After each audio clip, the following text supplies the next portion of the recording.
My husband thought he was having the perfect Christmas.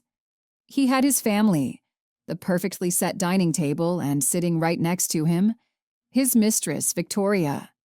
He didn't know that my silent, sweet smile was the final stroke of my masterpiece of revenge. The moment I stood up, not to serve the pie, but to hand him the gift, I wrapped myself. A gift that shattered his world and ended hers.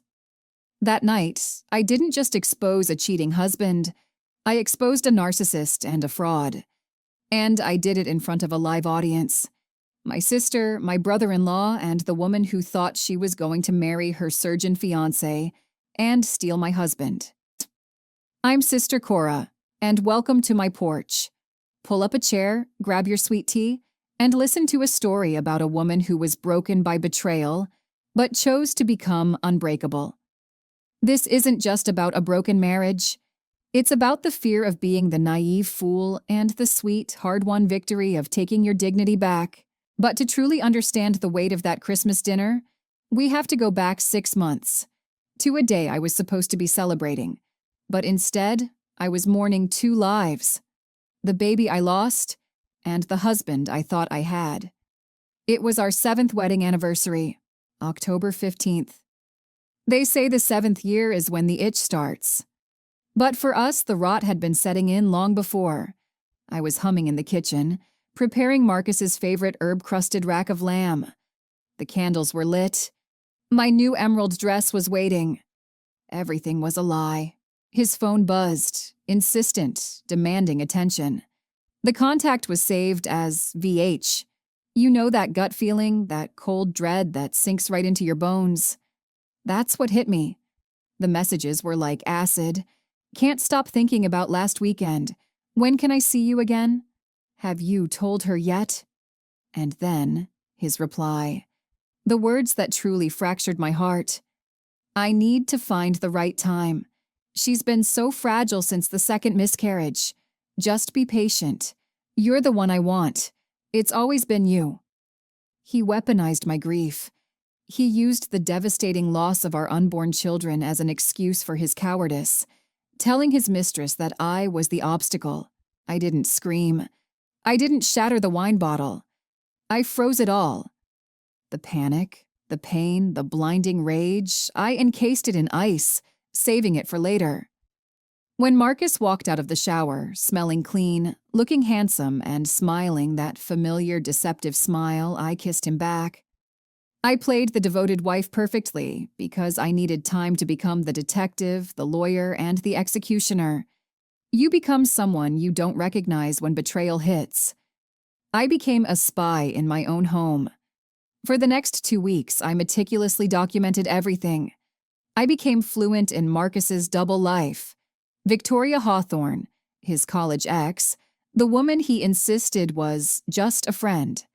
I saw charges for fancy hotels, expensive restaurants, and a jewelry store. He bought her a bracelet that cost twice what he spent on my anniversary necklace. He wasn't saving for the bigger house with a room for our future children. He was saving for her future. But the real gut punch came from the private investigator, Sam. He found Victoria's Facebook post, an emerald-cut engagement ring. She was engaged to be married. But she wasn't engaged to Marcus. She was playing 2 hands, 2 fiancés, promising 2 different futures. The ethical marriage counselor was destroying my life while simultaneously building a future based on 2 lies. And then, the final, unforgivable piece of evidence. Sam cross-referenced their dates with my personal calendar. June 15th. The day I was in the hospital, bleeding, terrified I was dying, losing our baby. Marcus had a work emergency, but the time-stamped photo showed him and Victoria checking into the Marriott at 2:47 p.m. He chose her over the worst day of my life. That's when the strategy shifted. It wasn't just about divorce anymore. It was about a public reckoning. It was about creating a moment so profound, so unforgettable, that their shame would be permanent. November 1st. Marcus came home with Chinese takeout, nervous energy practically radiating off him. He cleared his throat 3 times. I was thinking about Christmas, he began. He wanted to open up our home to more people, make it more inclusive. Inclusive? That word tasted like ash in my mouth. He ran into an old friend from college, Victoria Hawthorne, and she was going to be alone for Christmas. The sheer, breathtaking audacity. He wanted his wife and his mistress at the same table, breaking bread, celebrating the birth of Christ. He looked at me, pleading, as if my acceptance was the last obstacle to his ridiculous, greedy little plan. I could have detonated right there. But my plan was better. It required his compliance, his belief that I was the naive wife he thought I was. Of course, Marcus, I said, folding my hands. If she's going to be alone, she absolutely should join us. That's the spirit of Christmas, isn't it, kindness? Generosity. The relief on his face was palpable. He squeezed my hand. Thank you, babe. This is why I love you. You have the biggest heart. Of course, honey. I squeezed back. I want you to be happy. And I meant it, right up until the moment I destroyed him. While Marcus was busy congratulating himself on having the most understanding wife in Atlanta, I was busy finding my accomplice. My research led me to the man who was truly the collateral damage in this mess. Dr. Alex Ramos, the pediatric surgeon, the real fiancé. He had no idea his future wife, the ethics expert Victoria, was planning a future with him while also promising my husband a future. She was playing two hands, two fiancés, promising two different futures. The strategic woman was keeping her options open. A wealthy surgeon with a solid reputation, and a married software engineer who provided the emotional connection. I couldn't let an innocent man marry a sociopath. I sent an email from an anonymous account. The subject line was simple: the truth about Victoria Hawthorne. I didn't accuse him.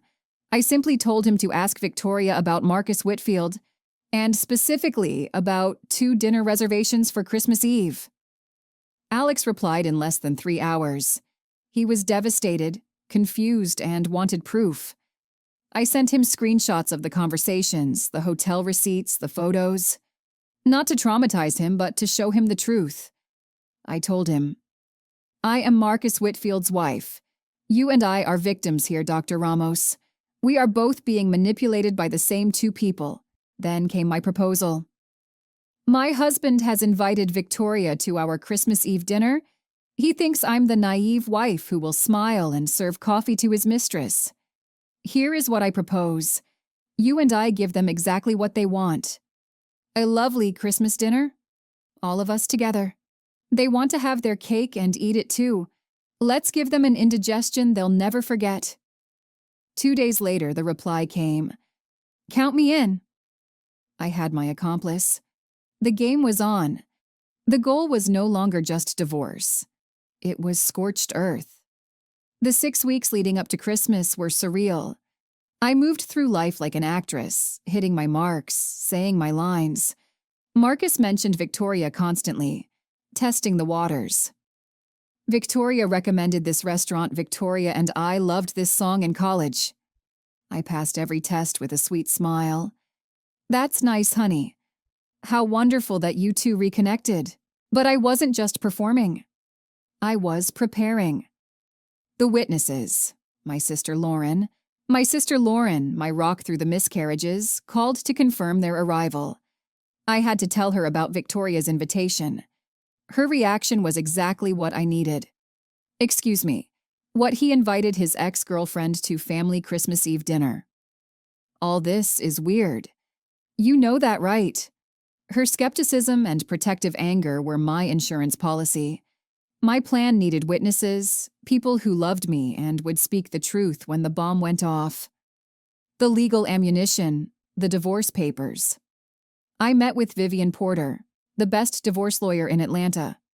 She assured me that while Georgia is a no-fault state, infidelity during my miscarriage was particularly egregious, and using marital assets for the affair would secure the house and a larger share of the marital estate.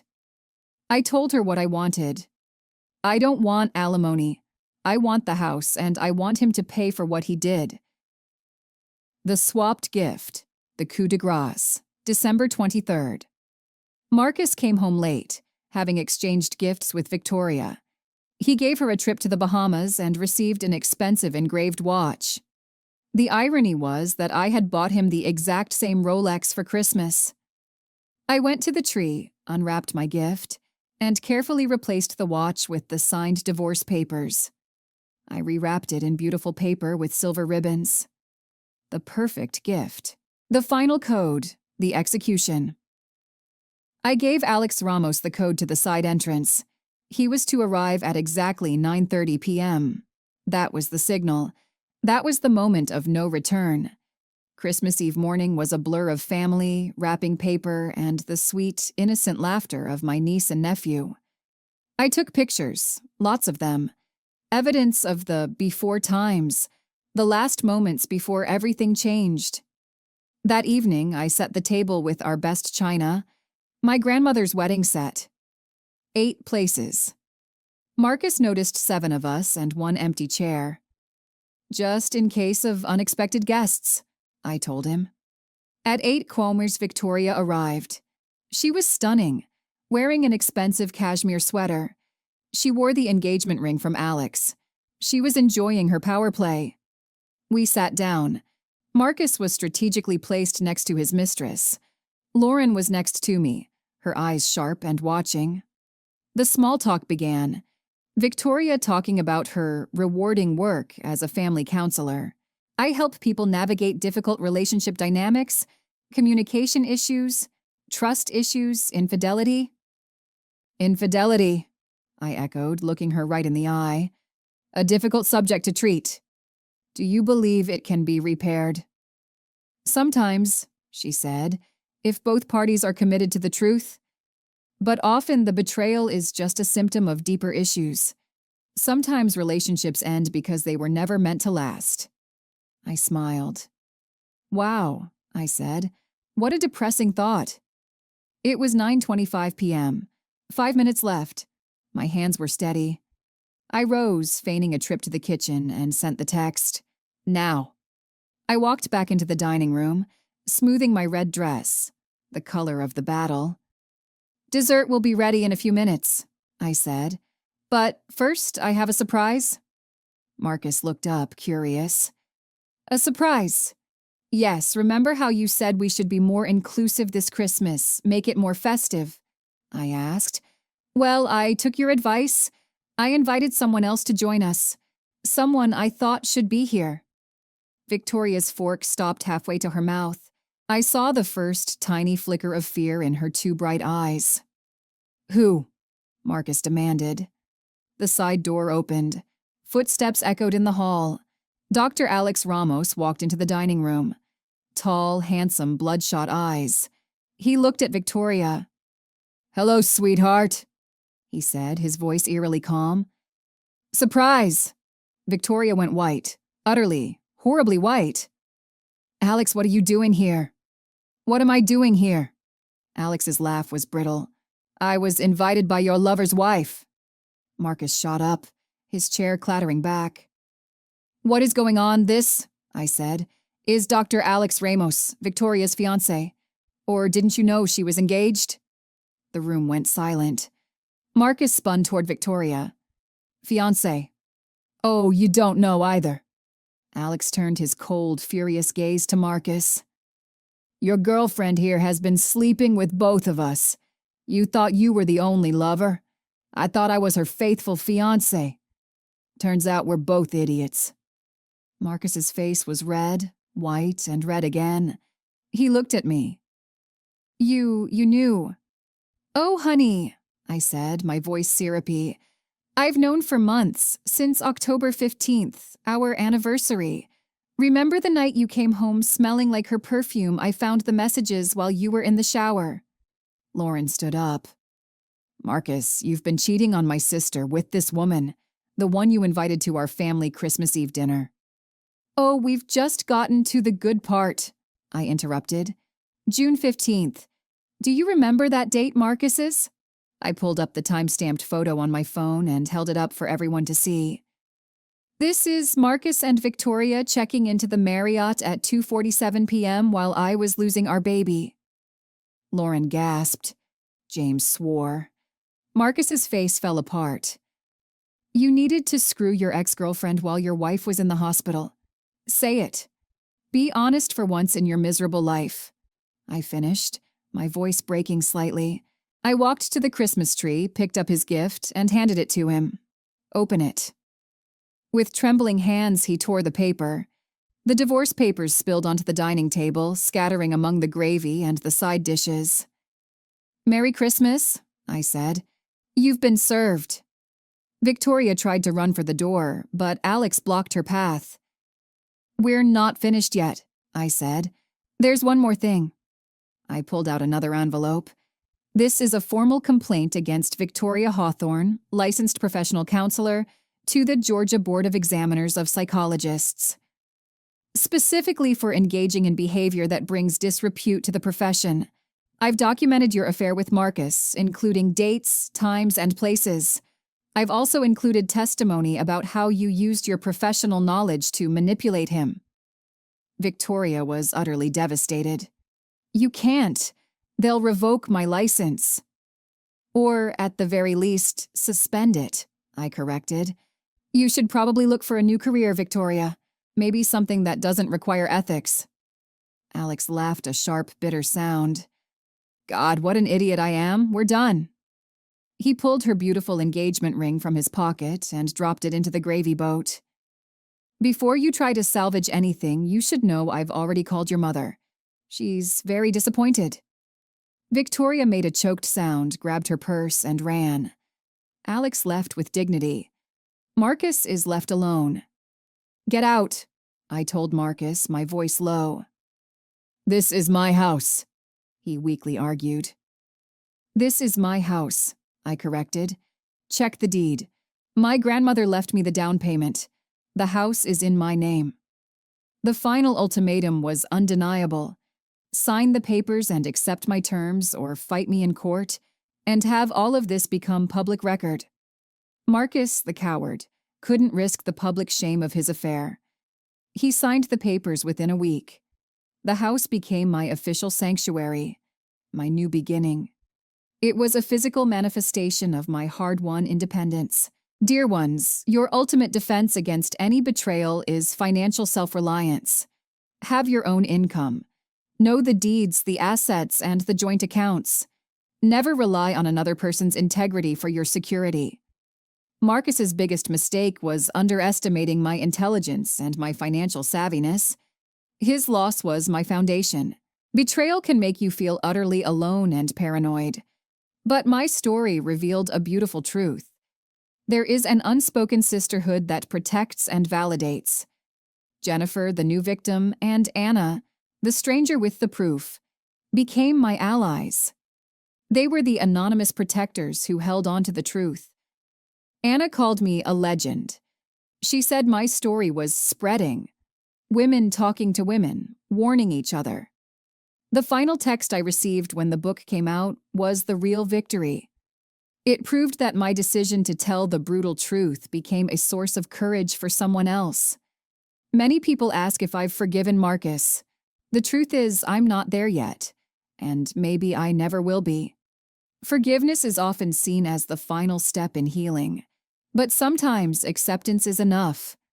I accept that he is broken, selfish, and a liar. My focus is not on his soul, but on my own life. I run my 5 miles every morning. I paint in my studio. I build my thriving business. I spoil my niece and nephew. I choose to live a life that is honest, real, and beautiful. And that is my gift to myself. That is my peace. I want to take you back, one last time, to the moment the bomb went off. Imagine the perfectly set table, the smell of lamb, the twinkling Christmas lights. The air is so thick with tension you could cut it with a knife. Smiling, rising. Excuse me. I need to check on the dessert. I go to the kitchen, pull out my phone, type now, and send the text to Alex. Then I take a deep breath and return. Dessert will be ready in a few minutes. But first, I have a surprise. Marcus, curious. A surprise. Me. Yes. Remember how you said we should be more inclusive this Christmas, make it more festive? I took your advice. I invited someone else to join us. Someone I thought should be here. Victoria's eyes snap to mine. Fear, a flicker of pure terror, crosses her face. Marcus. Who? The side door opens. Footsteps in the hall. Everyone turns. Alex Ramos walks in. Alex, eerily calm, looking at Victoria. Hello, sweetheart. Surprise. Victoria, whispering, face white. Alex, what are you doing here? Alex, what am I doing here? I was invited by your lover's wife. Marcus, jumping up, chair clattering. What is going on, me? Softly. Sit down, Marcus. We've just started. This is Dr. Alex Ramos, Victoria's fiancé. Or didn't you know she was engaged? Marcus turns to Victoria. Victoria is shaking her head, denying everything. Alex, to Marcus, your girlfriend here has been sleeping with both of us. You thought you were the only lover. I thought I was her faithful fiancé. Turns out we're both idiots. Marcus, looking at me, realizing, You knew me. Oh, honey, I've known for months. Since October 15th. Lauren, standing up. Marcus, you've been cheating on my sister with this woman, the one you invited to our family Christmas Eve dinner. Me. Cutting through Marcus's feeble attempts to explain. Oh, we've just gotten to the good part. June 15th. Do you remember that date, Marcus? I hold up the phone. This is Marcus and Victoria checking into the Marriott at 2:47 p.m. while I was losing our baby. Me. Voice breaking, looking him in the eye. You needed to screw your ex-girlfriend while your wife was in the hospital. Say it. Be honest for once in your miserable life. I walk to the tree, pick up his gift, and hand it to him. Open it. He unwraps the gift. The divorce papers spill out. Me. Merry Christmas. You've been served. Victoria, trying to run, blocked by Alex. This is insane. I'm leaving. Me, pulling out the final envelope. Not yet. We're not finished. This is a formal complaint against Victoria Hawthorne for ethical violations. You should probably look for a new career, Victoria. Maybe something that doesn't require ethics. Alex, pulling the ring from his pocket, dropping it into the gravy boat. We're done. And before you try to salvage anything, you should know I've already called your mother. Victoria runs out. Alex leaves with dignity. Marcus is left alone. Me. Get out. This is my house. Check the deed. You have two options. Sign the papers or fight me in court and have all of this become public record. He leaves. I collapse. Lauren holds me. Lauren. You didn't destroy anything worth keeping. You just cleared the path for something better. Me. A whisper of hope. And you know what, sister? I think you might be right.